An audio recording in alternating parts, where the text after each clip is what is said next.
அண்ணா தள்ளாதீங்க, அப்படியே கீழே கீழே தள்ளிடுறாது, கீழே தள்ளிடுறாது பிடிக்கிறாங்க.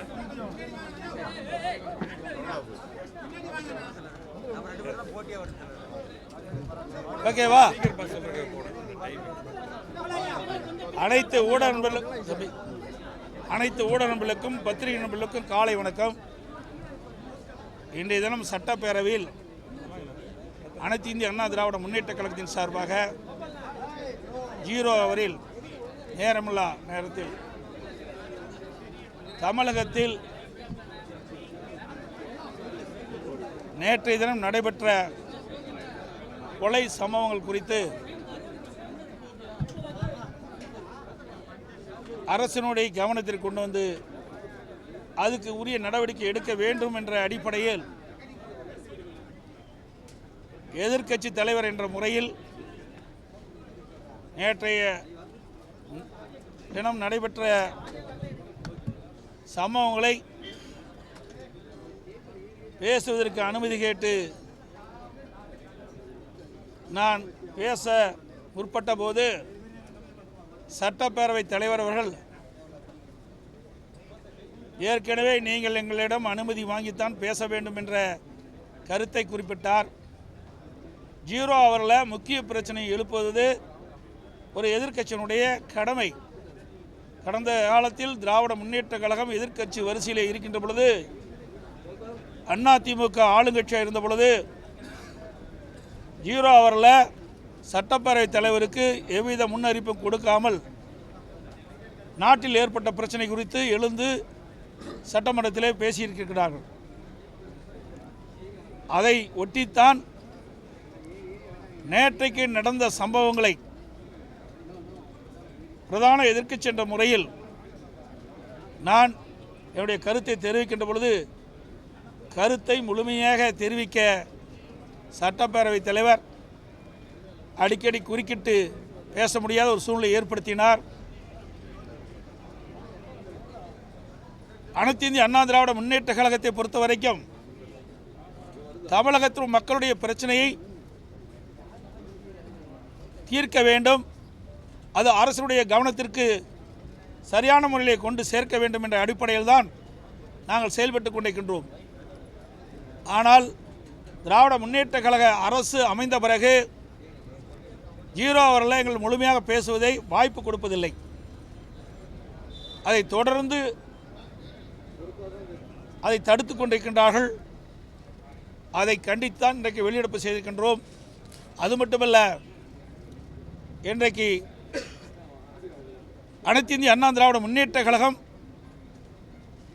தமிழகத்தில் சட்ட ஒழுங்கு அடியோடு சீர்கட்டு விட்டது. அதற்கு நேற்றைய நடந்த சம்பவங்களை குறிப்பிட்டு அதை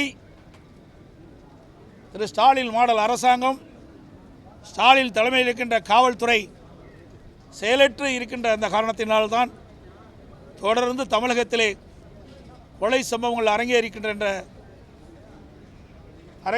அதை தடுக்க தவறிய திமுக அரசை கண்டித்து இன்றைய தினம் நாங்கள் வெளிநடப்பு செய்திருக்கின்றோம்.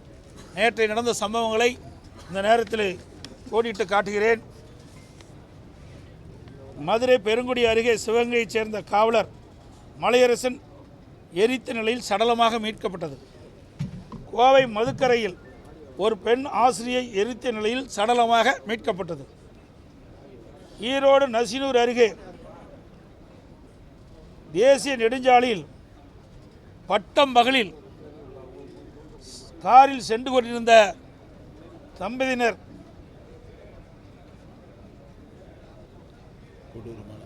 சில பேர் அந்த காரை வழிமறித்து கொடூரமான முறையில் வெட்டப்பட்டார். அந்த வெட்டப்பட்ட காரணத்தினால் அவர் உயிரிழந்தார். அவரை வெட்டப்படுகின்ற பொழுது அவருடைய மனைவி தடுக்க முயன்ற பொழுது அவருக்கும் வெட்டுப்பட்டு காயம் ஏற்பட்டு அவர் மருத்துவமனையில் சேர்க்கப்பட்டிருக்கின்றார்.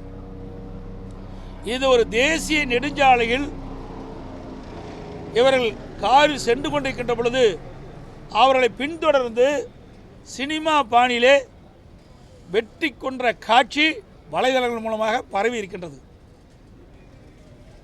சிவகங்கை மாவட்டம் திருப்புவனம் அருகே மடபுரத்தில் கோடாங்கி சந்தானம் என்ற குறிச்சொல்லும் நபர் அறிவாளால் வெட்டி கொள்ளை செய்யப்பட்டிருக்கின்றார். சென்னையில் திராவிட முன்னேற்ற கழக தொழிற்சங்க நிர்வாகி குமார் கடத்தி சென்று வெட்டி கொலை செய்யப்பட்டிருக்கின்றார். இப்படி நாள்தோறும் கொலை சம்பவங்கள் நடந்து ஏறிக்கொண்டிருக்கின்றன. டெய்லி ஸ்டேட்டஸ் ரிப்போர்ட் கொடுப்பது போல டெய்லி மர்டர் ரிப்போர்ட் இந்த ஆட்சியில் பார்க்கப்படுகிறது. இந்த ஆட்சியினுடைய சாதனை இந்த கொலைப்பட்டியில் காண்பதுதான் சாதனையாக இருக்குது. சட்டத்தை நிலைநிறுத்த வேண்டிய இடத்தில் இருக்கின்ற முதலமைச்சருடைய கீழ் இருக்கின்ற காவல்துறை கைகட்டி வேடிக்கை பார்க்கின்ற அவலநிலை பார்க்கின்றோம். குற்றச்செயல் ஈடுபடுகின்ற குற்றவாளிகளுக்கு காவல்துறையை கண்டால் அச்சமில்லை. ஒரு காலத்தில் தமிழ்நாடு காவல்துறை ஸ்காட்லாந்து காவல்துறைக்கு இணையாக போற்றப்பட்ட அந்த காவல்துறை இன்றைக்கு செயலற்று இருக்கின்ற சூழ்நிலையை நாம் பார்க்கின்றோம். அதோடு இந்த அரசாங்கம் எப்பொழுது பார்த்தாலும் குற்றம் நடந்தால் கை செய்கிறோம் என்று சொல்லி பொறுப்பை தட்டி கழிப்பது, அதுதான் ஒவ்வொரு முறையும் நாங்கள் கேட்கின்ற கேள்விக்கு பதிலாக இருக்கின்றது. தமிழகத்தில் காவல்துறை ஒன்று இருக்கின்றதா என்ற கேள்வி இப்பொழுது எழுந்திருக்கின்றது.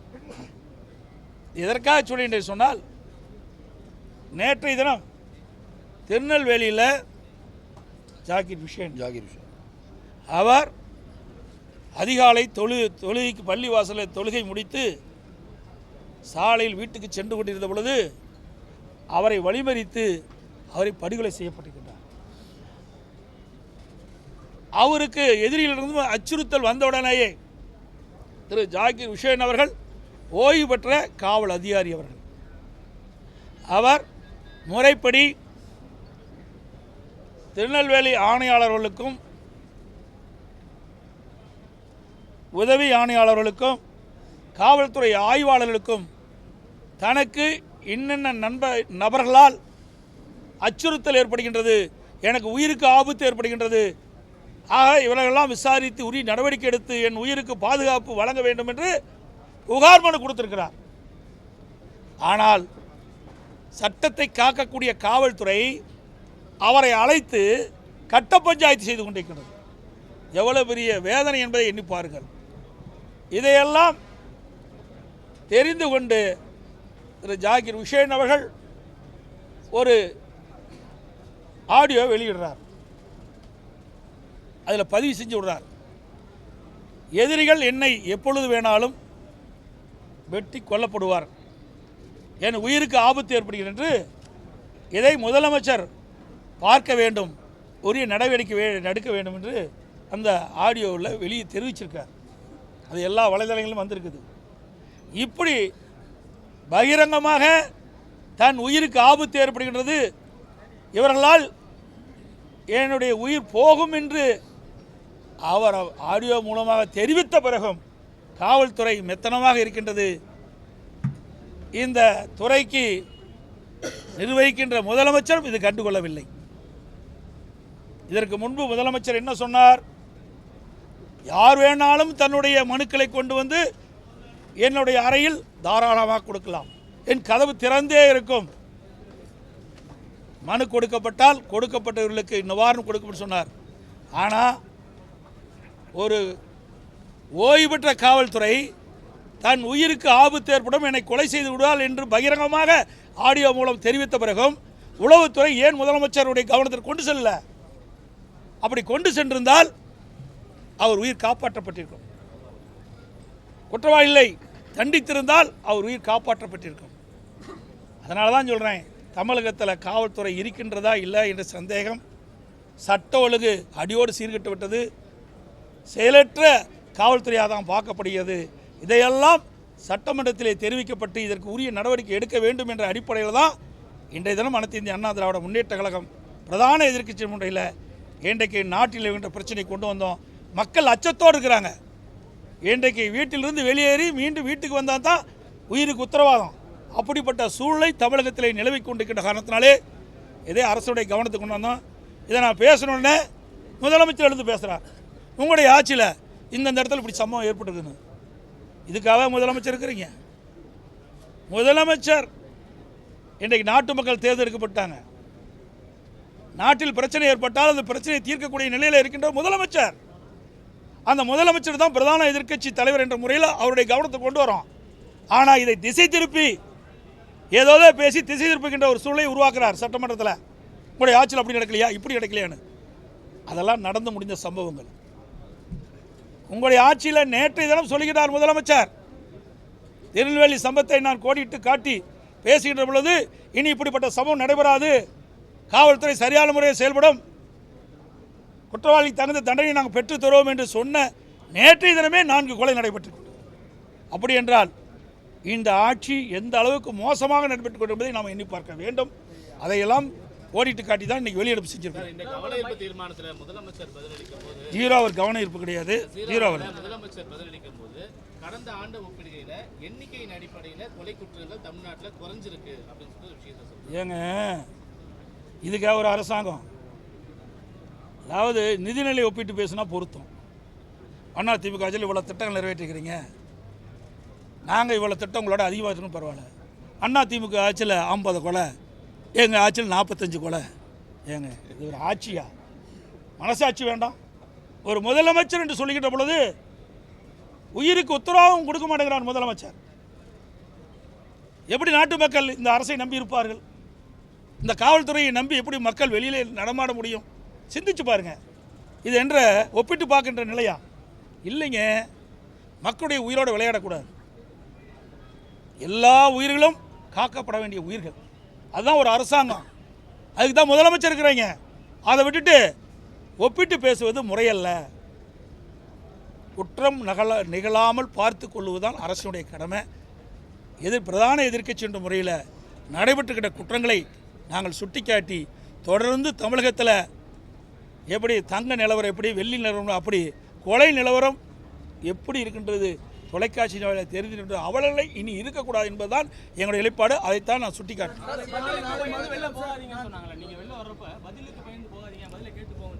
என்ன பதில் கழிச்சு விட்டார் இவர்? சொல்லுங்க பார்க்கலாம். ஏங்க என்ன வெக்கக்கேடாக இருக்குது? நீங்கள் ஒரு கேள்வின்னு கேட்குறீங்க. நான் சொல்கிறத கேளுங்க. இவ்வளோ நடந்திருக்குல்ல, இதெல்லாம் என்ன சொல்கிறாரு? தனிப்பட்ட முறைன்னு சொல்கிறார். இதை வருஷம் முறை தாங்க சொல்லிகிட்டு இருக்காரு. இதை கேட்கறதுக்கு நாங்கள் அமர்ந்துட்டு இருக்கணுமா? இதை தடுத்து நிறுத்துறதுக்கு என்ன பதில் சொல்லு? அதை கேட்கலாம். அதை விட்டுட்டு எப்பொழுது பார்த்தாலும் நாங்கள் குற்றவாளிகளை கைது செய்கிறோம். இது எல்லா ஆட்சியிலும் தான் செய்கிறாங்க. இதுக்கு என்ன போய் நீங்கள் முதலமைச்சராக இருக்க வேண்டியது? இதை எப்படி தடுக்கப்படுவது அதுதான் முக்கியம். அந்த கேள்விக்கு ஏதாவது பதில் சொல்கிறாரா? இல்லையே. நாங்கள் பயந்துக்கிட்டுலாம் வரலைங்க. எங்களை பேச அனுமதிக்காத காரணத்தினால் நாட்டில் நிலவுகின்ற பிரச்சனையை எடுத்து சொன்னால் இந்த அரசாங்கம் காலி ஆயிரும். இந்த அரசாங்கம் இருக்காது, காணாமல் போய்விடும். அதனால தான் பயந்துக்கிட்டு எங்களுடைய பேச்சை கேட்க முடியல, எங்களுடைய பேசுவதற்கு அனுமதி கொடுக்கல. அதனால தான் நாங்கள் வெளியே வந்த மொழியே இந்த அரசாங்கத்தை கண்டு பயப்படுகின்ற கட்சி அதிமுக கட்சி அல்ல என்பதை பலமுறை நாங்கள் நிரூபித்து காட்டியிருக்கிறோம்.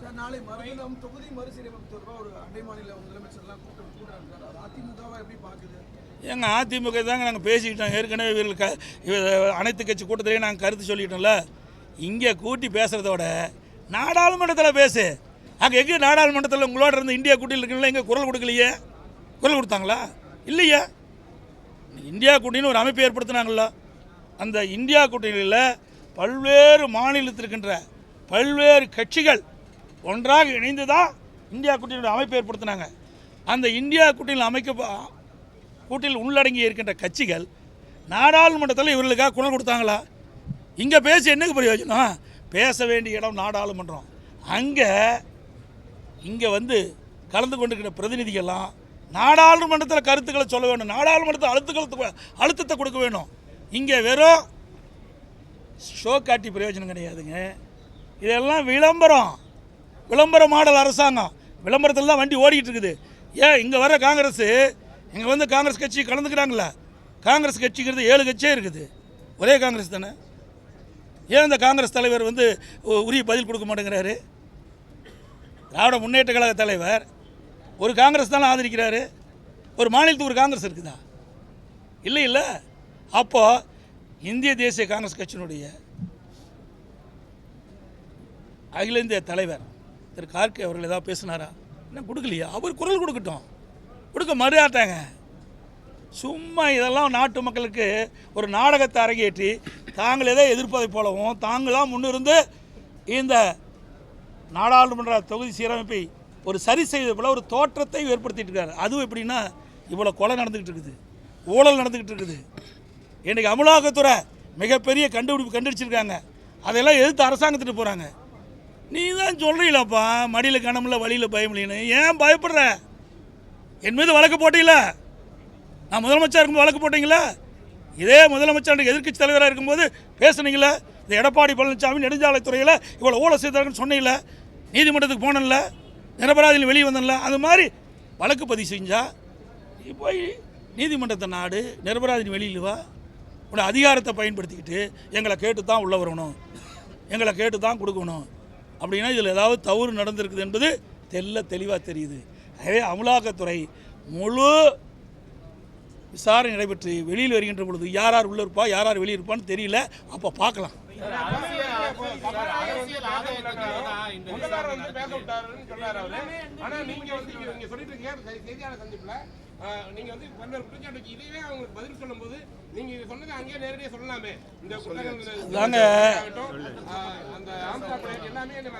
நீங்கள் ஏங்க ஒரே நிமிஷம், நீங்கள் சொன்ன இந்த கருத்தை தான் நாங்கள் பதிவு வைக்கிறதுக்கு முயற்சி பண்ணோம்.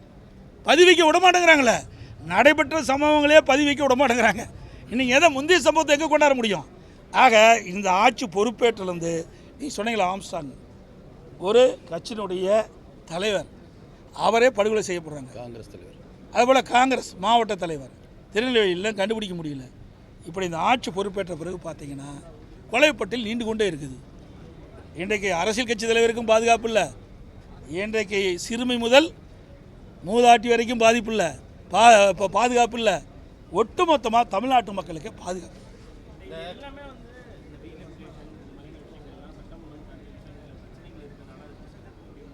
ஆமாம், 100% திசை இருப்பு மூச்சு தான். இன்றைக்கி நாளைக்கு நடைபெறுகின்ற கூட்டம் என்ன? இந்த கூட்டத்தை இங்கே கூட்ட வேண்டாம், அந்த கட்சியுடைய தலைவர்களை அழைத்து டெல்லியில் பேசி நீங்கள் நாடாளுமன்றத்தில் இந்த இந்தியா கூட்டத்தில் இருக்கின்ற கட்சி தலைவர்கள்லாம் அங்கே இருக்கின்ற நாடாளுமன்ற அங்கே ஒரு அழுத்தம் கொடுத்தா அதுக்கு தீர்வு காண முடியும். அங்கே ஒற்றுமை கிடையாதுங்க. இந்தியா கூட்டணி இவர் தான் சொல்லிட்டு இருக்காரு. யார்? தமிழ்நாடு முதலமைச்சர் ஸ்டாலின் தான் இந்தியா கூட்டணி சொல்லிட்டு இருக்காரு. அந்த இந்தியா கூட்டணியில் அங்கம் வைத்தவர்கள்லாம் அப்படியே ஒவ்வொருத்தராக வெளியே போயிட்டாங்க. முறைகேடு விவகாரத்தில் அரசியல் ஆதாயத்திற்காக தான் மத்திய அரசு அமலாக்கத்துறை மூலமாக இது நடவடிக்கை எடுத்திருக்கு சட்டப்பேரவையிலே அமைச்சர். எப்படிங்க? ஏங்க ஏன் இவ்வளோ பதட்டப்படுற? அதாவது நான் ஏற்கனவே உங்கள்கிட்ட சொன்னேன், மாநில அரசாங்கம் இன்றைக்கு நெடுஞ்சாலைத்துறைன்னு ஒரு உதாரணத்துக்கு எடுத்துக்க. நெடுஞ்சாலைத்துறையில் ஒப்பந்தம் விடுவது அதிகாரி தான், அமைச்சருக்கு சம்மதமே இல்லை. அப்படி இருக்கும்போது எங்கள் மீது வழக்கு பதிவு பண்ணி நீங்கள் நீதிமன்றம் வரைக்கும் நாங்கள் போனோமோ இல்லையா, உங்கள் மீது சந்தேகப்பட்டு அந்த அமலாக்கத்துறை ஏற்கனவே வழக்கு பதிவு செய்யப்பட்டிருக்குது, எஃப்ஐஆரில் போடப்பட்டிருக்குதா, எல்லாம் வந்த பத்திரிகை செய்தி தான். அந்த செய்தியின் அடிப்படையில் அமலாக்கத்துறை இன்றைக்கு டாஸ்மாக பல்வேறு அலுவலகத்தில், தலைமை அலுவலகம் முதல் பல்வேறு அலுவலகத்தில் சோதனை மேற்கொண்டாங்க. அதன் அடிப்படையில் பல மதுபான ஆலைகளில் போய் சோதனை நடத்துகிறாங்க. அங்கேயெல்லாம் நிறைய ஆதாரங்கள் கிடைத்துள்ளதாக பத்திரிகையில் செய்தி வந்திருக்குது. அதுக்கு ஏன் நீங்கள் அவ்வளோ பதட்டப்படுறீங்க? நீங்கள் தான் தப்பே செய்யலையே, தப்பு செய்யாதவங்க ஏன் இவ்வளோ பதட்டப்படுறீங்க? இவ்வளோ ஏன் பேட்டி கொடுத்துக்கிட்டு இன்றைக்கு குயமையான்னு கத்துறீங்க? வழக்கு பதிவு செய்யணும். அப்படியே வழக்கு பதிவு செஞ்சால் தப்பு இருந்தால் தானே பதிவு செய்ய முடியும், தப்பு இல்லைன்னா எப்படி பதிவு செய்ய முடியும்? அப்படி பதிவு செஞ்சால் நீதிமன்றத்துக்கு போங்க, நிரபராதினி வெளியில் வாங்க. எங்களுக்கு ஒரு நியாயம், உங்களுக்கு ஒரு நியாயமா? உங்களுடைய எவ்வளோ பேர் எங்களுடைய முன்னாள் அமைச்சர் மீது எவ்வளோ வழக்கு தொடர்ந்துருக்கிறீங்க? இதில் எந்த அடிப்படையில் தொடர்ந்தீங்க? வேண்டுமென்றே திட்டமிட்டு அனைத்து இந்திய அண்ணா திராவிட முன்னேற்ற கழகத்தை சிறுமைப்படுத்துவதற்காக ஒரு பொய்யான வழக்கை பதிவு செஞ்சுருக்கிறீங்க. ஆனால் இன்றைக்கு அப்படிப்பட்ட நிலைமை இல்லை. ஒரு மத்திய ஒரு நிறுவனம் அமலாக்கத்துறை ஆதாரம் இல்லாமல் பதிவு செய்ய மாட்டாங்க. ஏன்னா அப்படி ஆதாரம் இல்லாமல் பதிவு செஞ்சால் அவருக்கு பிரச்சனை வந்துடும். ஆகவே அந்த முழு விசாரணைகள் வெளியில் வந்த பிறகு தான் இவருடைய நிலை என்னன்னு தெரியும். ஏன்னா பல மாநிலத்தில் நடந்துகிட்டு இருக்குல்ல, பல மாநிலத்தில் இருக்கிறவங்களாம் எங்கே இருக்கான்னு உங்களுக்கு தெரியும். அப்படி தமிழகத்திலும் விரைவாக வருவதற்கு வாய்ப்பு இருக்கின்றது தான் நான் சொல்லுவேன். ஏன்னா முழு விவரம் தெரியல, அதனால் வாய்ப்பு இருக்கின்ற காரணத்தால் பதறிக்கிட்டு இருக்கிறாங்க. கொஞ்சம் லட்சம் பதறம் இல்லை. ஏங்க உங்கள் தொலைக்காட்சியிலே நிறைய காட்டினீங்க, உங்கள் தொலைக்காட்சியிலே வந்தது. பார் எடுத்துருக்குறாங்க, பார் க்ளோஸ் பண்ணிட்டாங்க, இல்லீகலாக விற்குதுன்னு நீங்களே காட்டுறீங்க. இதை வச்சு தாங்க அவெல்லாம் வராங்க. இதை வச்சு தானே அமலாக்கத்துறை போய் உள்ள அந்த ஆதாரத்தெல்லாம் திரட்ட ஆரம்பிக்கிறாங்க. அப்படியே உங்களுடைய தொலைக்காட்சியில் வந்த அந்த செய்தி, பத்திரிக்கை வந்த செய்தியெல்லாம் பொய்யா? அமைச்சர் சொல்கிறது மட்டும் நேசமா? இது நாட்டு மக்களுக்கே தெரியுங்க. 10 ரூபா நபர்னா யாருன்னு தெரியும். ஒரு பாருங்க, நேற்று தினம் முந்தைய எழுதுனா இந்த வலைதளத்தில் வருது. ஒருத்தர் போய் கடையில் பாட்டில் கேட்குறாரு, 10 ரூபா கொடுத்துட்டு போய்யா, ஏன் அரசாங்கமே கொடுக்க வேண்டாம்? எங்கே அரசாங்கம் கொடுக்க வேண்டாம்? அவர் பேரை சொல்லி, சில அதிகாரி பேரை சொல்லி, அவங்க சொல்லித்தான் நான் கேட்குறேன், எங்கே வேணால் போய் சொல்லுங்கிறார். வந்தது இல்லையா வலைதளத்தில்? மறைக்காக சொல்லுங்கள். தொலைக்காட்சி நபர்கள் இல்லைன்னா மக்கள் உங்களை நம்ப மாட்டாங்க. அப்படி தொலைக்காட்சி வேறு செய்தியை நம்ப மாட்டாங்க. வலைதளங்கள் வந்த செய்தியை நான் வச்சு சொல்கிறேன். அப்படி பகிரங்கமாக வந்த பிறகு அமலாக்கத்துறை விட்டு வைக்குமா? அரசுக்கு வருகின்ற வருவாய் எங்கே போகுதுன்னு கண்டுபிடிச்சிட்டாங்க. அதை கண்டுபிடிக்கிற வேலையில் தான் ஈடுபட்டுருக்கிறாங்க. அதை முழுமையாக கண்டுபிடித்த பிறகு யாரெல்லாம் எங்கெங்கே இருப்பார்கள் என்று எதிர்காலத்தில் தெரியும். நன்றி, வணக்கம்.